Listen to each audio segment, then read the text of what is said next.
When it was launched in 2001, the Civic Type R became an instant hit. People loved the VTEC engine. 197 brake horsepower, not a huge amount of torque, but the way the engine came alive above 6,000, between 6,000 and 8,000, it's an effervescent, fizzing car. Even its most ardent fan will admit that the Type R had a certain flaw. Put simply, trying to transmit all that power, especially in the wet, through the front tyres, asked questions that the chassis wasn't always able to answer. The UK cars lacked the limited slip differential that the Japanese cars have, for example. And the cars had a reputation for being a bit lively, a bit of a handful. If you didn't know before, you'd soon become accustomed to understeer and a bit of torque steer. However, not all was lost. Some companies have made a reputation for just a few little tweaks that transformed the Type R, and one of them is ABP Motorsport here in South Cheshire. This is Matt Hibbert, sales technician at ABP Motorsport and the owner of this Type R. Matt's had the car for about a year or so and has spent around about £3,000 on a few tweaks that, as I say, has transformed the car. Matt's going to talk us through the changes now. Really like the car, jumped in it, looked straight away pretty much first modification at the handling side to see if we could improve it any. We have what's called a fast road setup, which 9 times out of 10 when the Civics come out of the factory, the alignment is not level on both sides. Sometimes they can be running different camber settings, front and rear. This is something that we can make adjustable and have made adjustable and done an alignment setting to suit it.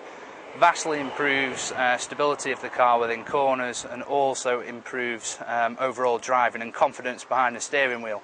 I've changed the suspension to a race coilover kit. This comes with this part here, which is a pillar ball top mount, which not only allows me to adjust the height of the car, the stiffness and dampening control of the car, but also the camber and wheel alignment by adjusting the top of the mount there. I've also added a strut brace to the front just to take that little bit more roll out, and as you can see, added an induction kit just to get the engine breathing that a little bit better. I decided to change the exhaust. We deal with an American company called DC Sports. They're a cracking exhaust with a 4-inch round tailpipe. Sound really good on the Civics, especially when the car comes on VTEC.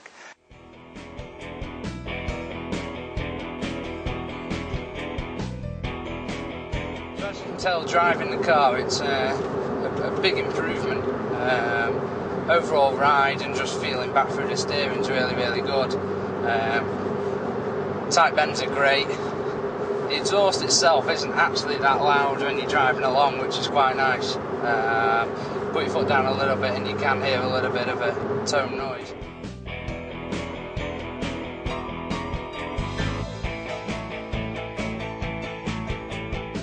So even on braking, things like that, just a little touch of the pedals, a massive improvement over standard.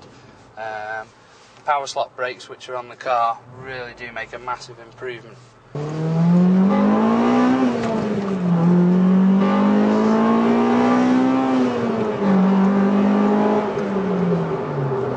Pulling away from junctions is a lot easier as well with those bits on. The car itself out of the box is a good car. I just think that the tricks that we've learnt now at ABP with them and the development we've done on them does make a huge difference. I really do love the car again now. It's great.